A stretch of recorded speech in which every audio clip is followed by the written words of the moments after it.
Joining us next for his thoughts, talkSPORT's chief football correspondent, Alex Crook. Morning, Crookie. Crookie, what's going on, mate? I mean, you've got through to the final. What's going on?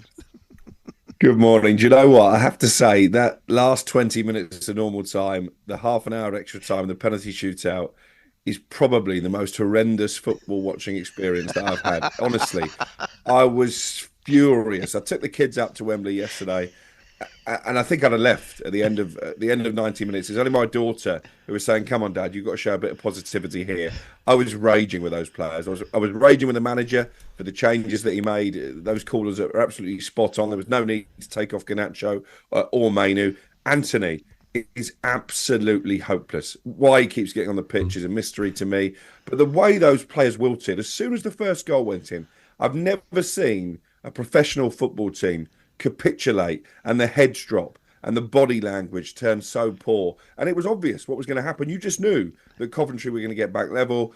And when the goal went in right at the end of extra time, do you know what? You couldn't begrudge them, and it was ruled out with the tightest of offsides. It was difficult to celebrate even the drama of a penalty shootout win. And then just to compound it all, Antony's embarrassed himself by cupping his ear to the Coventry players. Get back in the dressing room, realise you're a very lucky boy to be a Manchester United player, let alone to be in an FA Cup final. That was a disgrace. That last hour of that game was horrendous. I mean, it sounds a ridiculous. Sorry, Ali. It sounds a ridiculous thing to suggest, to be brutally honest, doesn't it? But has the manager's position been weakened by a win in the semi-final?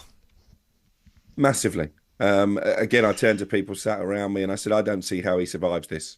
Whatever the outcome at 3-3, obviously they've still found a way to get through. I don't agree with Harry Maguire. That was anything down to character. It was more down to luck than judgment.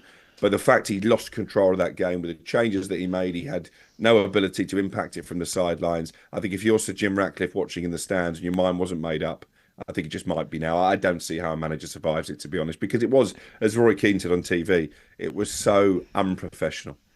Crookie, I was at the last final last year, and it certainly didn't go United's way. And we know anything can happen, particularly in a cup final or a cup game. But I mean, what I'm going to say is unbelievable. It would be one of the biggest shocks in a cup final if Manchester United win it, would it not? I think we know where the final's going. You know, I Coventry fans messaging me yesterday, and it was sort of through gritted teeth and, you know, good luck in the final.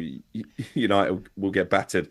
And it's difficult to make any kind of counter argument, isn't it? Do you know Coventry was shorter odds going into the weekend to beat United than Chelsea were to beat Man City on Saturday in an all-Premier League tie? If that doesn't tell you how far United have fallen this season, nothing will. They might be 7-8 to 1 to win the FA Cup final, Manchester United. The FA are going to make an investigation into the Nottingham Forest statement. What exactly is there to investigate, do you think, Crookie? Well, I think, again, the outcome of this is inevitable as well. I thought it was a really poorly worded statement. I've got to say, when you start questioning the integrity of match officials, as they clearly have, I think it's a slippery slope to go down.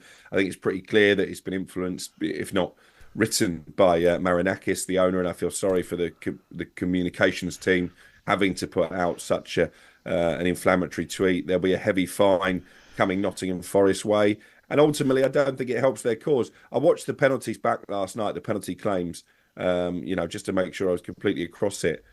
Having seen all three, probably the third one is fairly definitive. I think the first two are questionable. I think for the first one, I think the player's gone down too easily. And the second one, I guess on what we've seen this season when it comes to handball, they've got a case. Crookie, I don't think it was conclusive. The issue was that the VAR surely should have been calling him to the screen to let him have a look himself, but didn't do that. Look, mate, I'm really sorry, but we're right out of time. But thanks for joining us again, Crookie. Take care. Cheers, Crookie. Have a good day, mate. And we are out of time, so much so that we're so far over, actually. If we don't get to the break soon, Kosti is going to be sacked. But I have to say, a couple of quick texts here. Hi, guys, United embarrassed. Let's have some respect for Coventry. They weren't there by fluke, and we tried to make that clear all morning long. Marvin says, come on, Jeff, when are they giving Mark Robbins the Manchester United job? And Tom from Barnsley said, Jeff, you keep saying Manchester United won. They drew, mate, and scraped through on penalties. Tom, who's in the final? That would be Manchester United. Get this straight, mate. However they won, they won. On AM, on DAB, via the talkSPORT app and on your smart speaker. talkSPORT.